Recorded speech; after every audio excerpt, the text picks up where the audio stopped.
Hello everyone, Rojbash. Today we're making Tershuka Baljeneresh and Savar. We're making these two dishes because they are well known all through Kurdistan and they have a very long history, both the Savar and the Tershuk. Well, let's start with the Tershuka Baljeneresh. What you'll be needing are 4 eggplants, 2 onions, 1 green pepper, 1 bell pepper, 2 stalks of celery, 3 potatoes and 2 tomatoes. For those who don't speak English, here is the Kurmanji ingredients list. And let's get started. The first thing we'll have to do is just cut all of our vegetables. And I'm starting with the onions. As you can see, I have 1 regular sized onion and 1 little smaller onion. It's not quite that important how big your onions are, just don't use too little. And dice them, not too big, not small, as you would do normally. Tershuk is a dish that is eaten all through Kurdistan, as I said. It probably has different names in different places.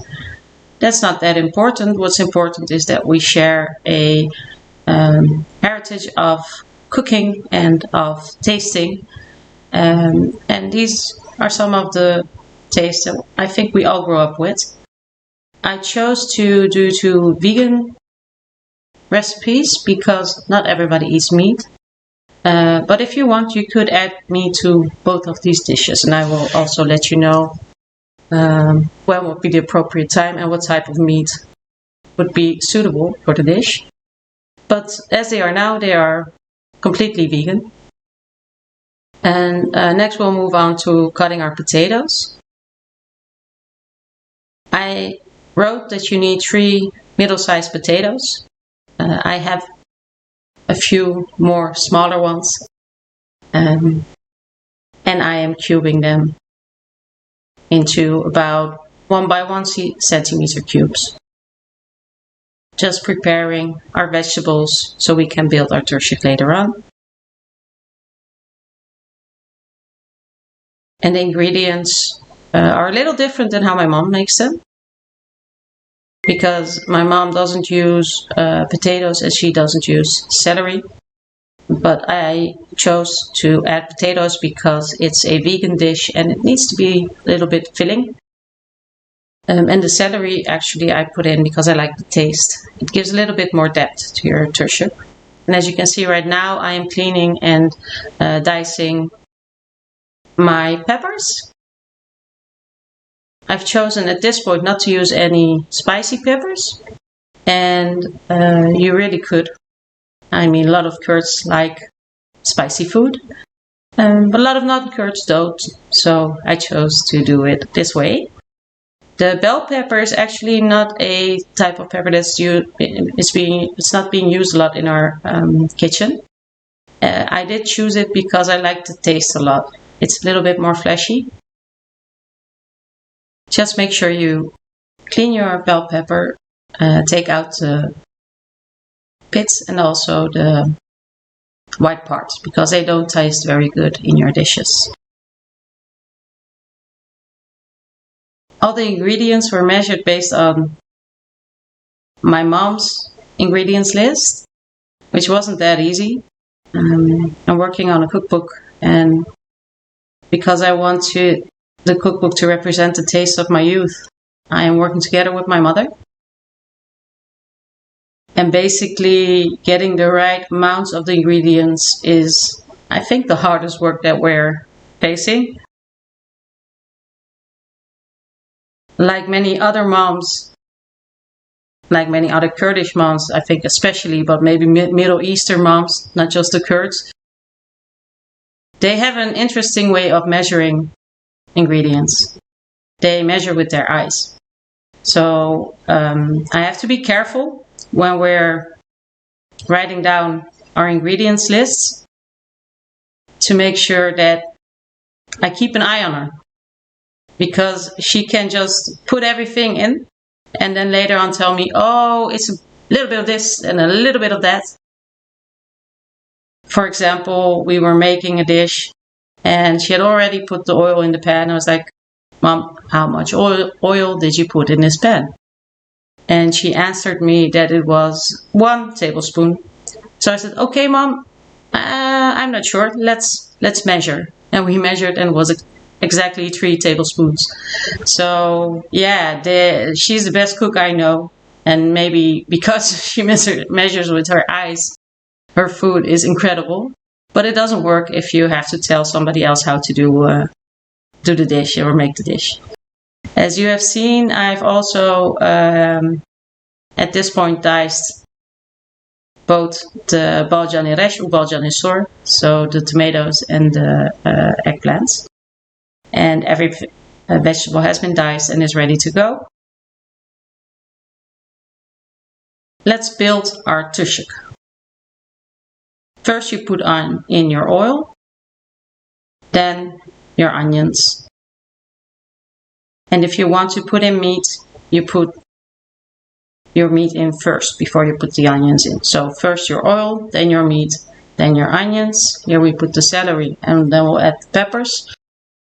The type of meat you can use that I would advise would be either lamb meat, because it doesn't have to cook that long and it's nice and moist, or chicken thigh meat. You can use either with or without the bone. The bone just gives an extra layer to your dish. But as I said, vegan dish is perfect. It has a lot of depth and a lot of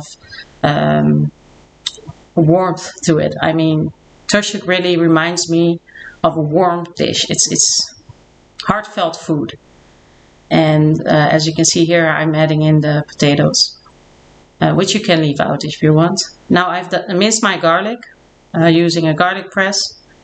You can mince it any way you want. The garlic really does also add and brings up the tomatoes. As you know, tomatoes and garlic go really well together. Now the most important ingredient, our eggplants are going in. And you will probably think, why didn't you use a larger pan? That's because this pan is just perfect in size.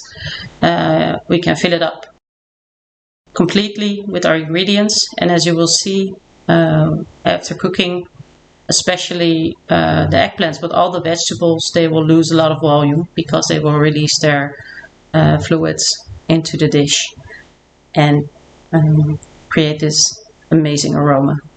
So yeah, let's get those eggplants in there, just like a little puzzle. Put all the pieces in. And when you've done this, now we're going to add a lot of flavor. So you need 3 teaspoons of salt. I had already put one in. And then 1 teaspoon, sorry, not a tablespoon, a teaspoon of black pepper. And then we'll be adding in our tomato paste, which is also blended with some pepper paste. And the pepper paste is a little bit spicy, but I like a little bit of spice in my food. And so does the family. Now mix this together very well, because this will be together with the garlic and the tomatoes. This will create your sauce and create a lot of layers of flavor and aroma. So mix it very well.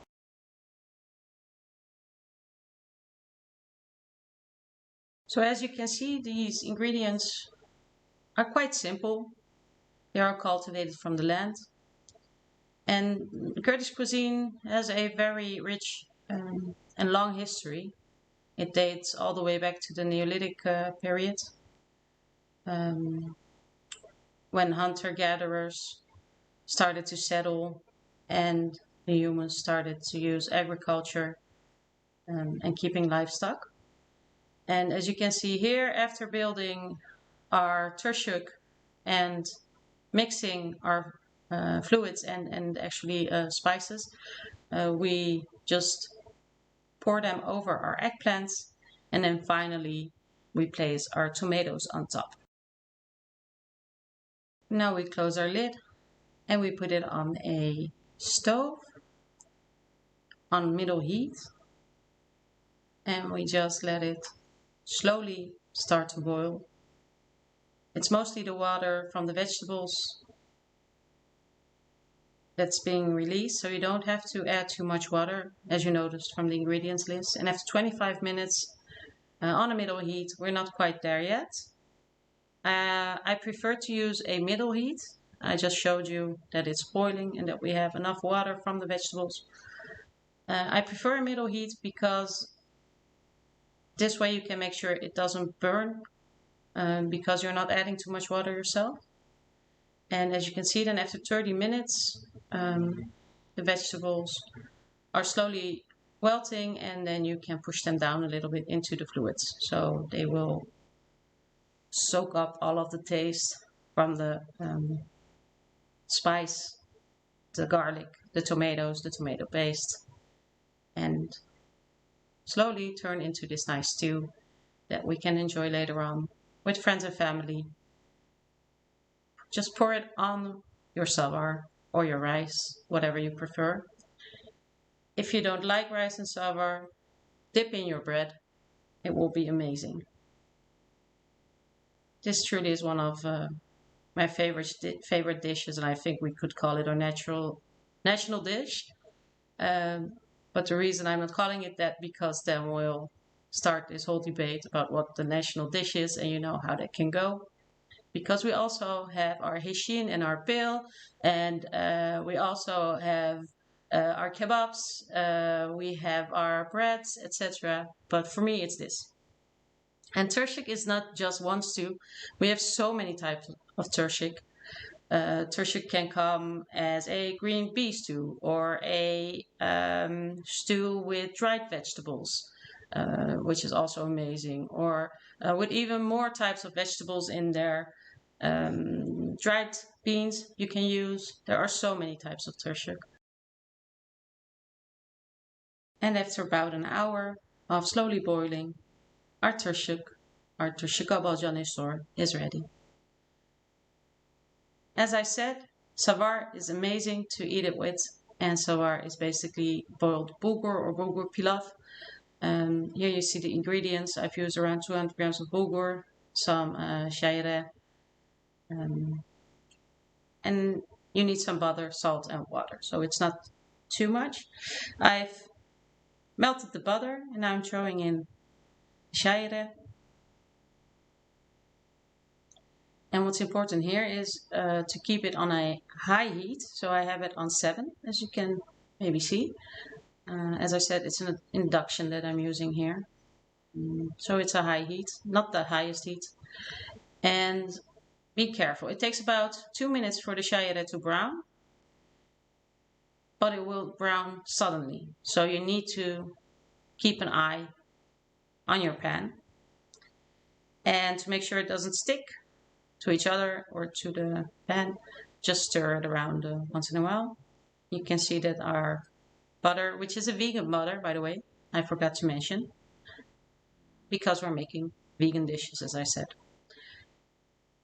And now the butter is boiling, but as you can see, there has been some change in color. It's a light brown. Not all the shayre is there yet, but yeah, talking both English and saying some Kurdish words in between. My apologies if I mispronounce, because English is not my mother tongue. It's a little bit confusing, but it's okay, I think. Now add in your salt, please. And it's about 2 teaspoons of salt. The shayre is 3 tablespoons, and the butter is 50 grams. Now, once you have your salt well mixed in, and as you can see, we have a nice color, dark brown color of our shayre, we add in our bulgur. And the interesting thing about this dish, I think, is everybody calls it bulgur, but bulgur is basically the grain that you're seeing there. You have 3 stadia. You start with your danu, which is the grain that you pick from the land. Then this is formed into bulgur, by adding water and yeah, some processes. I think it goes too far to go into that in detail. But that is what you buy in the store. And you can buy this basically in any Middle Eastern store. You have smaller grains, larger grains. Bulgur is very important in Kurdish cooking. It's, in my opinion, one of the ingredients that I would say specifically goes back all the way to Mesopotamia and is something that we all know and we use and love in our kitchens. And what you just saw me do is that I'm adding the water, and the water should be twice the volume of your bulgur. So if you have a cup of bulgur, you need 2 cups of water. I'm just using plain cold water, no problem at all. And now we're done. That was our savar. It's ready. It takes about 20 minutes for your savar to cook. And then you can put it on your table and eat it together with your friends, your family, loved ones. This is an example of what we did that evening that I made this video. We had a lot of friends come over that are truly important to us, and I just added some meat, some vegetables, some salads, and we had a feast together. If you would like to see some more food, please visit my Instagram channel at Kurdish Cookbook. And we are working on a real live cookbook.